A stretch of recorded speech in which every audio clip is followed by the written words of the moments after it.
Contact সময়ৰ বাবে মৰিগাঁও জোনবিল বাকত স্তব্ধ হৈ গ'ল মুদ্ৰা প্ৰচলন আৰু যি বিনিময় পথাৰ পাহাৰৰ পৰা লৈ অনা মামামামীসকলে যি মেটমৰা বোজাৰ জোনবিল বাকৈত আহি মত বিনিময় কৰি আৰু সমিল মিলেৰে ভাতৃত্ববোধ এনাজৰীয়ে যি মুদ্ৰা প্ৰচলন কৰিছে আমি আপোনালোকক দেখাবৰ কাৰণে প্ৰয়াস কৰিছোঁ। সেই পৰিৱেশ এয়াই হৈছে সেই পৰিৱেশ আমি আপোনালোকক দেখাবৰ কাৰণে চেষ্টা কৰিছোঁ। এয়াই হৈছে সেই পৰিৱেশ মাঘৰ বিহু প্ৰথমটোৰ বৃহস্পতিবাৰে অনুষ্ঠিত হয় জোনবিল মেলাৰ এয়া হৈছে পৰিৱেশ।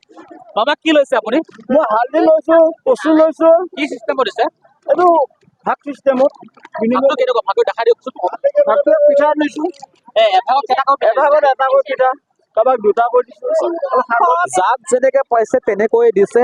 পাহাৰৰ মামা মামীসকলে এনেধৰণে যি পাহাৰত উৎপাদিত সামগ্ৰীসমূহ লৈ আনিছে, যি হালধি তেওঁলোকে বিনিময় কৰিছে। এটা ভাগৰ বিনিময় এটাকৈ তিল পিঠা দিছে আৰু কাৰোবাক এটা ভাগৰ বিনিময় দুটাকৈ তিল পিঠা দিছে। এক লেখত ল'বলগীয়া পৰিৱেশ, যি পৰিৱেশ আমি আপোনালোকক দেখাবৰ কাৰণে প্ৰয়াস কৰিছোঁ। যোনে যেনেকৈ পাইছে সলাবৰ কাৰণে চেষ্টা কৰিছে, যোনে যেনেকৈ পাইছে তেওঁলোকৰ মন পচন্দৰ সামগ্ৰীসমূহ সলাবৰ কাৰণে চেষ্টা কৰিছে। এয়া হৈছে সেই পৰিৱেশ। আমি আপোনালোকক কিছু আৰু বিভিন্ন প্ৰান্তত উপস্থিত হৈ লগতে সমগ্ৰ পৰিৱেশ দেখাবৰ কাৰণে চেষ্টা কৰিছোঁ। বিনিময় কৰাৰ যি পৰিৱেশ মন্তব্য ল'বৰ কাৰণে চেষ্টা কৰিছোঁ। মিল বজাৰলৈ আহিলোঁ। বাৰ্টাৰ চিষ্টেম যিটো পৃথিৱীৰ ভিতৰতে বিৰল। আমি বস্তু সলালোঁ, জলপান দি তেজপাত ল'লোঁ আৰু মুড়ি লাড়ু দি হালধি লৈছোঁ। পাইছে মই ঘৰটো যোৰহাট, গুৱাহাটীতে থাকোঁ। খুব ভাল লাগিছে ইয়ালৈ আহি। ঐতিহাসিক গোভা দেওৰজাৰ এই জোনবিল মেলাৰ আটাইতকৈ ডাঙৰ কথা, একবিংশ শতিকাত কিছু সময়ৰ কাৰণে হ'লেও আজিও মুদ্ৰাক কিন্তু অচল কৰি তুলিছে। সেইটো বহুত ডাঙৰ কথা। বাইদেউ কি ল'লে? তেজপাত ল'লোঁ আৰু হালধি ল'লোঁ। গুৱাহাটীৰ পৰা আহিছোঁ, মানে যোৰহাটত ঘৰ, যোৰহাটৰ পৰা আহিছোঁ আচলতে।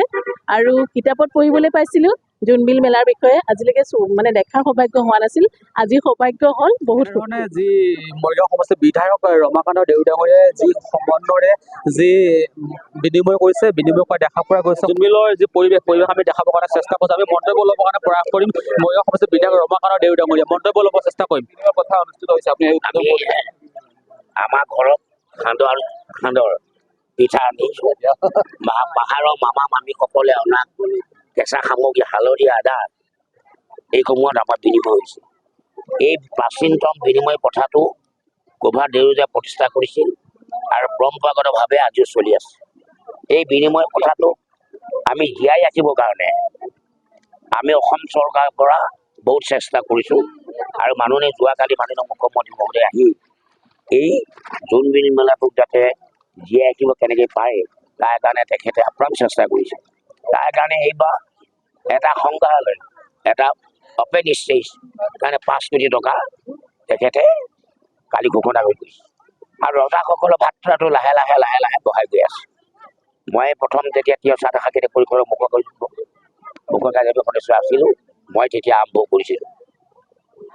প্ৰথম পৰ্যায়ত মোৰ ছাত্ৰ শাখাতে পৰিষদৰ পৰা প্ৰথম ভাতৃত্ব মই প্ৰদান কৰিছিলোঁ। তাৰপিছত অসম চৰকাৰ যেতিয়া আবেদন নবলন কৰাৰ পিছত অসম চৰকাৰে ভাতৃত্বটো বঢ়াই আজি এই পৰ্যায় পাইছে।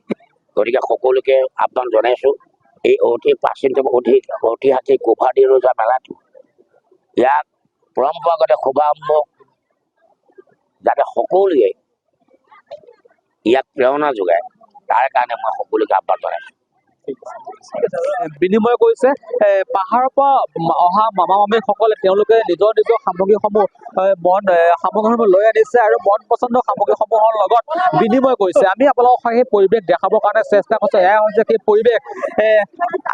এদিনৰ কাৰণে স্তব্ধ হৈ গ'ল। পুনৰ কৈছোঁ, এদিনৰ কাৰণে স্তব্ধ হৈ গ'ল মৰিগাঁও জোনবিল বাকৈতে মুদ্ৰাৰ প্ৰচলন। এদিনৰ কাৰণে স্তব্ধ হৈ গ'ল। পুনৰ কৈছোঁ, আমি আপোনালোকৰ এদিনৰ কাৰণে স্তব্ধ হৈ গ'ল মৰিগাঁও জোনবিল বাকৰিত মুদ্ৰাৰ প্ৰচলন। য'ত বিশ্বৰ কতো নাই এনে এটা প্ৰান্ত য'ত মুদ্ৰাৰ অবিহনে সামগ্ৰী ল'ব পাৰে, যি মুদ্ৰাৰ অবিহনে য'ত সামগ্ৰী ল'ব পাৰে।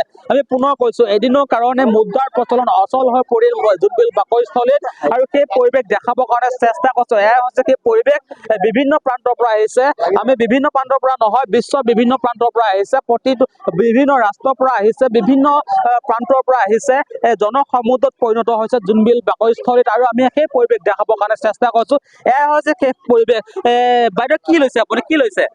এই হালধি লৈছে কিমান কি হালধি লৈছে হালধি জলকীয়া কি দিছে আপুনি কি দিছে জলপান পিঠা দিছো পিঠা দিছে এনেধৰণে তেওঁলোকে যি মন্তব্য প্ৰকাশ কৰিছে যে তেওঁলোকে মন পচন্দৰ যি সামগ্ৰীসমূহ সাল সলনি কৰিছে বা বিনিময় কৰিছে বিনিময় টু বিনিময় বিশ্ব ঘটনা এনে এটা প্ৰান্ত য'ত মৰিগাঁৱত অৱস্থিত য'ত বিনিময় অবিহনে একো কৰিব নোৱাৰে খন্তেক সময়ৰ কাৰণে মৰিগাঁও জোনবিল বাকৰিস্থলী স্তব্ধ হৈ গ'ল মুদ্ৰাৰ প্ৰচলন আমি সেই পৰিৱেশ দেখাবৰ কাৰণে প্ৰয়াস কৰিছো এয়া হৈছে সেই পৰিৱেশ জনসমুদ্ৰত পৰিণত হোৱা যি পৰিৱেশ সেই পৰিৱেশক দেখাবৰ কাৰণে প্ৰয়াস কৰিছো তাৰ সমান্তৰালকৈ আমি মন্তব্য ল'বৰ কাৰণে চেষ্টা কৰিছো মৰিগাঁও সমষ্টিৰ বিধায়ক ৰমাকান্ত দেউৰী ডাঙৰীয়াই শুভ উদ্বোধন কৰিছে উদ্বোধন কৰাৰ পিছৰ পৰাই যি বিনিময়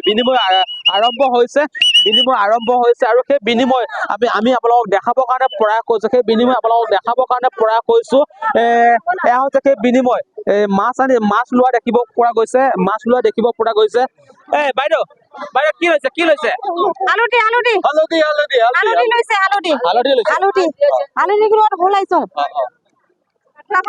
হালধি লৈছে মামী পাহাৰৰ পৰা অহা যি মামী উল্লেখ কৰিছে যে হালধি বিনিময়ত যি মাছ বিনিময় কৰিছে সেই পৰিৱেশ আমি দেখাবৰ কাৰণে প্ৰয়াস কৰিছো